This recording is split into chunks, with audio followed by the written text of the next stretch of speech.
ஓம் நமோ நாராயணா. இன்றைக்கி vlogல நாங்கள் திருப்பதி ட்ரிப்புக்கு போன ஃபுல் எக்ஸ்பீரியன்ஸை ஷேர் பண்ணியிருக்கேன். திருப்பதி போகிறவங்களுக்கு யூஸாக இருக்கும்னு நம்புகிறேன். ஸோ இந்த வீடியோவில் ஃப்ரீயாக ஆன்லைன் டிக்கெட் எங்கே வாங்குறது, எப்படி ரூம் புக் பண்ணுறது, தரிசனத்துக்கு எவ்வளோ நேரம் ஆகும், புரட்டாசியில் ஈஸியாக 5 மணி நேரத்தில் சாமியை எப்படி தரிசனம் பண்ணலாம் அப்படிங்கிறது எல்லாத்தையும் இந்த வீடியோவில் ஷேர் பண்ணியிருக்கேன். நாங்கள் திண்டிவனத்துலேருந்து 2 மணிக்கு கிளம்புனோம். 5:30க்கு எல்லாமே திருப்பதிக்கு ரீச் ஆகிட்டோம். நாங்கள் டிக்கெட் புக் பண்ணது எங்கேன்னு பார்த்தீங்கன்னா, திருப்பதி ரயில்வே ஸ்டேஷனுக்கு ஆப்போசிட்டில் விஷ்ணு நிவாசம் அப்படிங்கிற ஒரு இடத்துல வந்து டிக்கெட் புக் பண்ணோம். அங்கே தான் ஃப்ரீயாக ஆஃப்லைன் டிக்கெட்ஸ் கிடைக்கும். ஸோ எல்லா நேரத்துலையும் டிக்கெட் கிடைக்காது. காலையில் கொடுப்பாங்க, இல்லைனா 6 மணிக்கு மேலே தான் டிக்கெட் கொடுப்பாங்க. அதுவும் 1 hour தான் டிக்கெட் கொடுப்பாங்க.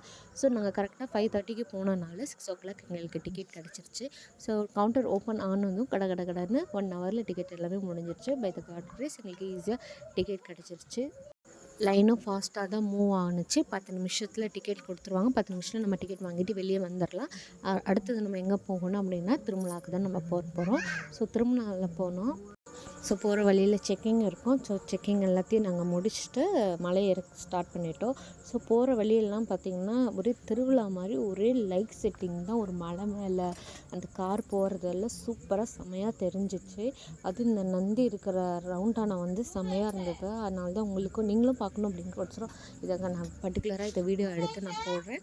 ஸோ அடுத்து அங்கே மேலே போனதுக்கப்புறம் எங்கே அக்கமெண்டேஷன் கிடைக்கும் அப்படிங்கிற வீடியோ வந்து நெக்ஸ்ட் வீடியோவும் நான் போடுறேன். So thanks for watching.